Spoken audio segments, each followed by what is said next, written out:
자, 여러분은 예수님이 어떤 분이로 알고 있습니까? 처음부터 예수님을 바로 아는 사람은 많지 않을 겁니다. 그러나 우리가 신앙생활을 오래 하면서도 몇 년이 지났음에도 불구하고 예수님을 바로 알지 못하는 이유가 무엇일까요? 상당히 많은 사람들이 신앙생활을 오래 했음에도 불구하고 예수님을 제대로 알지 못하는 경우가 많아요.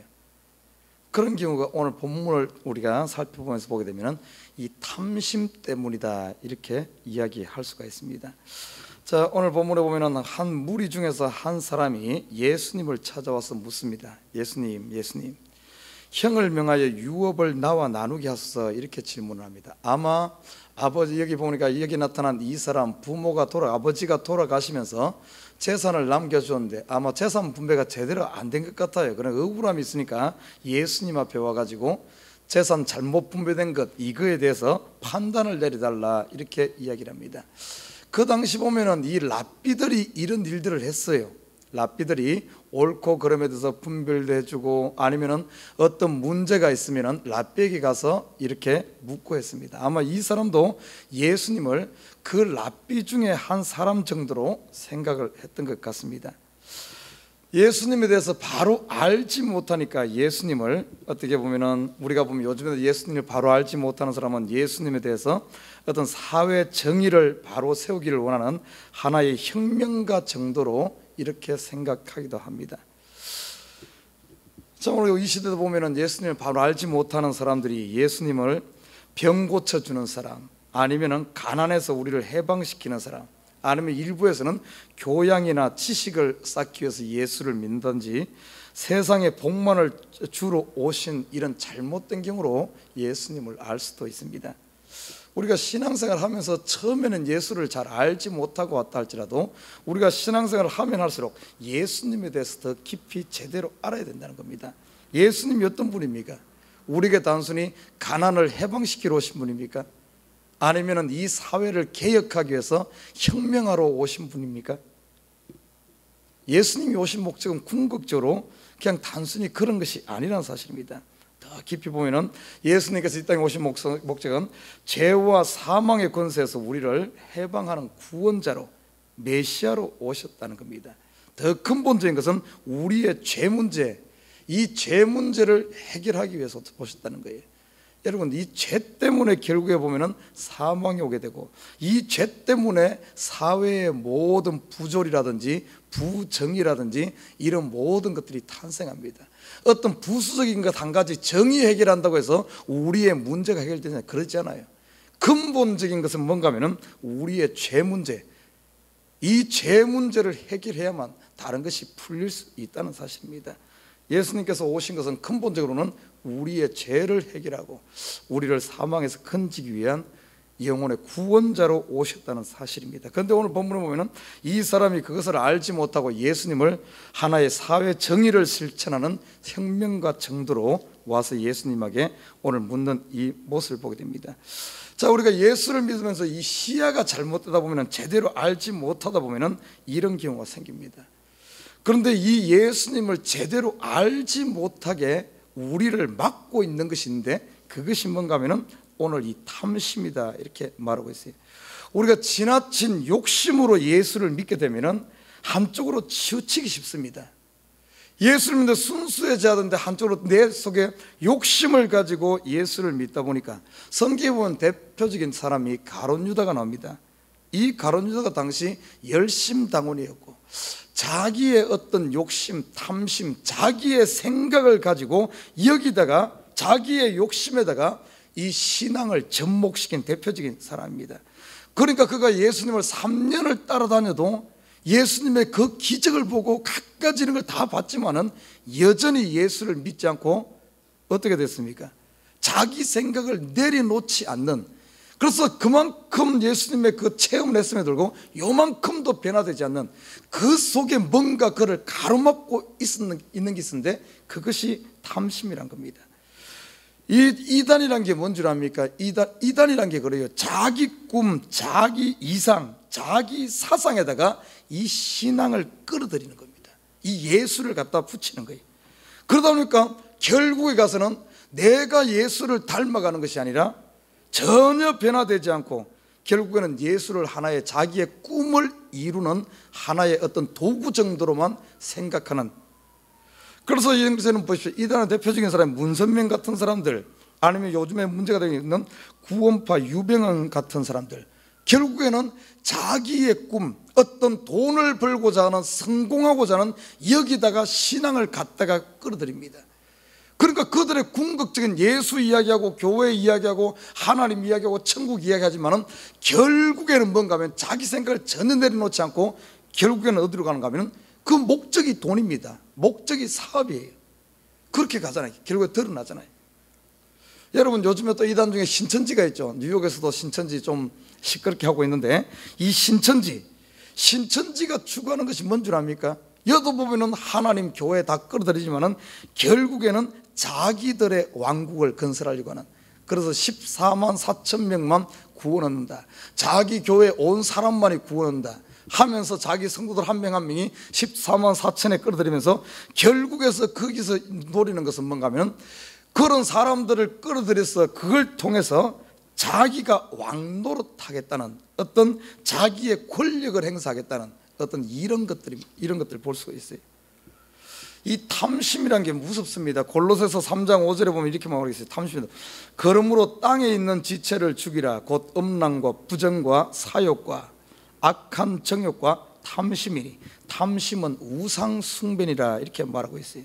자기가 결국에는 자기가 추구하는 돈, 권력, 아니면 어떤 명예, 자기 생각, 그것이 결국에는 신이 되어버리는, 그래서 그것이 우상이 되어버립니다. 오늘 예수님께서 이 탐심에 대해서 이야기하면서 한 비유로 이야기를 합니다. 오늘 비유 속에 나타난 이 부자가 결국에는 자기가 추구했던 이 돈이라든지 아니면 이것이 결국은 우상이 되어지는 모습을 그대로 보여주고 있습니다. 오늘 비유 속에 이렇게 말합니다. 한 부자가 그 밭에 소출이 풍성하며 심중에 생각하여 가로되 내가 곡식 쌓아둘 곳이 없으니 어찌할꼬. 여러분, 너무 풍년 들어가지고 너무 돈을 많이 벌어가지고 아니면 이제 걱정하는 거예요. 이것을 어떻게 할꼬, 어떻게 쓸꼬. 그래서 이 사람이 고민하다가 돈이 많아서 걱정하는 사람도 있어요. 이 땅에 이 부자처럼 의외로 우리가 생각해서 돈 많으면은 아니면은 성공하면 행복할 것 같은데 오히려 돈이 많아가지고 걱정하는 사람들이 많습니다. 돈 어디다 쓸까? 이것을 다 못 쓰고 죽으면 어떡할까? 이 돈 누가 훔치가면 어쩔까? 오늘 이 부자가 그렇게 고민하다가 한 가지 좋은 아이디어를 냅니다. 지금 돈이 너무 많은데 오늘 지금 너무 농사를 지어서 풍년 들었는데 이거 쌓아둘 곳이 없다 보니까 걱정을 하는 거예요. 그래서 아이디어를 냈는데 맞아, 창고를 헐고 더 크게 지으면 되겠다. 그래서 창고를 헐고 더 크게 지어가지고 거기다 가득 쌓아놓습니다. 가득 쌓아놓고는 이렇게 말합니다. 이야, 내가 이제 재물을 많이 벌어놨으니까, 많이 쌓아놨으니까 이제는 앞으로 수년 동안 아니면 수십 년 동안 내가 일하지 않고도 이 재물이 있으니까 이 재물 때문에 내가 평안하고 안식을 얻고 이제는 즐거움을 얻겠구나, 이렇게 생각하는 거예요. 자, 보십시오. 이 부자가 의지하는 것이 뭡니까? 결국에는 이 부자가 의지하는 것이 무엇을 의지하는가 하면 이 자기가 쌓아놓은 재물이 신이 되어버린 거예요. 이 재물이 평안을 갖다 주기를 원하고, 이 재물이 자기에게 안식을 줄 줄 알고, 이 재물이 자기에게 즐거움을 줄 줄 알고, 이 재물이 자기를 행복하게 할 것이라는 어떤 이 결국에는 자기가 쌓아놓은 이 재물이 그에게 신이 되어버린, 그래서 골로새서 3장 5절에서 말한 것이 탐심은 곧 우상숭배니라. 결국에 자기 우상 숭배가 되어버리는 이런 모습을 볼 수가 있습니다. 그때 오늘 하나님께서 이 어리석은 부자에게 말하기를, 만약에 네가 의지하고 지금 그 돈을 쌓아놓고 지금 그것을 의지하고 있는데 그것이 평안 줄 줄 아는데 오늘 밤에 네 영혼을 취하게 되면 네가 쌓아놓은, 네가 우상으로 섬기는 그 재물이 무슨 소용이 있겠느냐? 그 재물이 너를 구원하겠느냐? 결국에는 네가 의지했던 우상의 허무함을 지금 이야기해주고 있는 겁니다. 결국에 이 사람이 이렇게 된 이유가 뭔가 하면 탐심, 자기의 욕심을 내려놓지 않았기 때문에 결국에는 어떻게 보면 이렇게 되는 거예요. 우리가 이 시간 이 시대에 신앙생활하면서 내 욕심에다가 신앙을 접목시키다 보면은, 욕심을 내려놓지 않고 예수를 접목시키다 보면은 이런 현상이 생깁니다. 결국에는 예수를 통해서 돈을 벌고 예수를 통해서 명예를 얻고 예수를 통해서 권력을 얻게 되면은 결국에는 예수는 쓸모없이 버리고 그 권력을, 그 돈을, 명예를 예수를 통해서 내가 건강 얻고 나면 그 건강이 나에게 신이 되어버리는 거예요. 그래, 이 얼마나 어리석은 겁니까? 그러다 보니까 한치도 변화되지 않는 이런 모습을 보게 됩니다.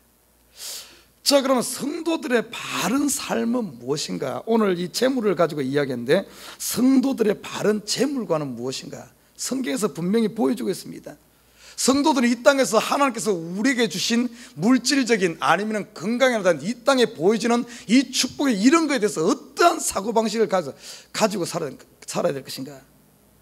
성도의 바른 재물관, 성경에 보면 첫 번째 나타나는 것이 광야에서 이스라엘 백성들에게 만나를 주는 이 사건을 통해서 우리에게 주어지는 이런 모든 것들, 여러분 만나를 보십시오. 만나는 하루 쓰면 딱 맞는 겁니다. 그것을 쌓아놓게 되면 어떻게 됩니까? 그것이 썩습니다. 하나님께서 우리에게 주신 것에 대해서 감사하고 누리라고 이 땅의 것은 주신 줄 믿습니다. 모든 것들 어떤가 하면 주신 것은 그날 우리가 쓸 수 있어야 돼. 그러나 이것을 쌓아두는 순간 그것을 의지하게 되는 거예요. 이스라엘 백성들이 만나를 하루 먹으라고 주는데 그 다음날 놔두는 쌓아놓은 이유가 뭔가 하면 내일 혹시 하나님이 안 주면 내가 그걸 의지하겠다는, 하나님을 의지하는 것이 아니라 이 물질을 의지하려고 하는 그것 때문에 그렇게 쌓아놨던 거예요. 결국엔 썩는 거예요. 그 허무함을 보여주는 사건이 이 만납니다.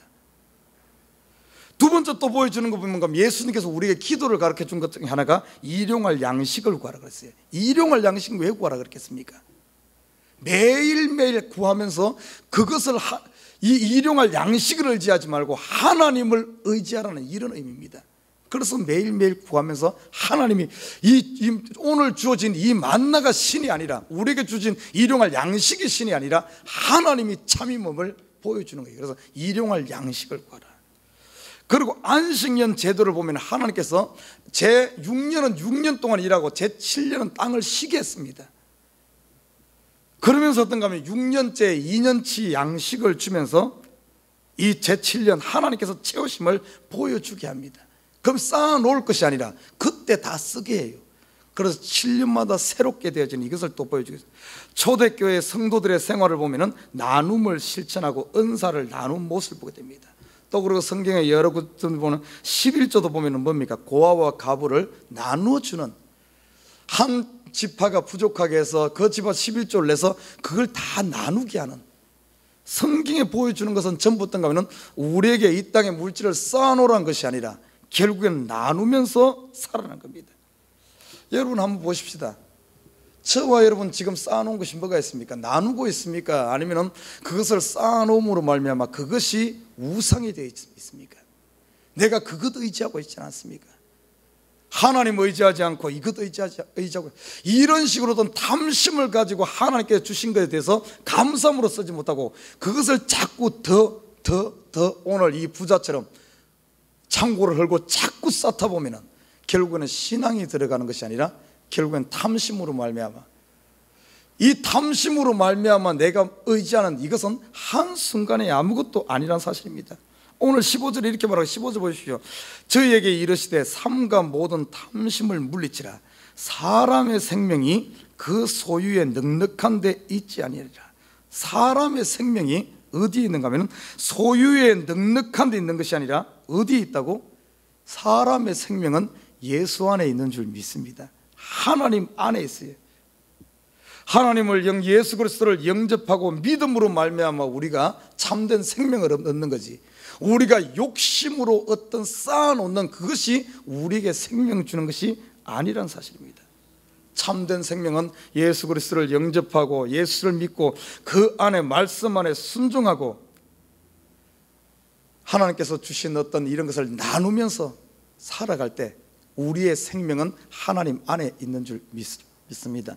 비록 이 땅의 것이 다 없어진다 할지라도, 내 육이 새하에 없어진다 할지라도, 우리의 이 땅의 것이 다 없어진다 할지라도 우리의 생명은 하나님과 함께 영원히 천국에서 누리는 거예요. 우리가 이 땅에 자칫 잘못한 이 어리석은 부자처럼 우리 속에 예수 욕심으로 예수를 하다 보면 결국에는 어떤가 하면 탐심으로 예수를 믿게 되면 결국에는 그 탐심이 신이 되어버리고, 내가 욕심낸 것이 신이 되어버리고 모든 것을 잃어버릴 수 있음에 대해서 오늘 경고하고 있습니다.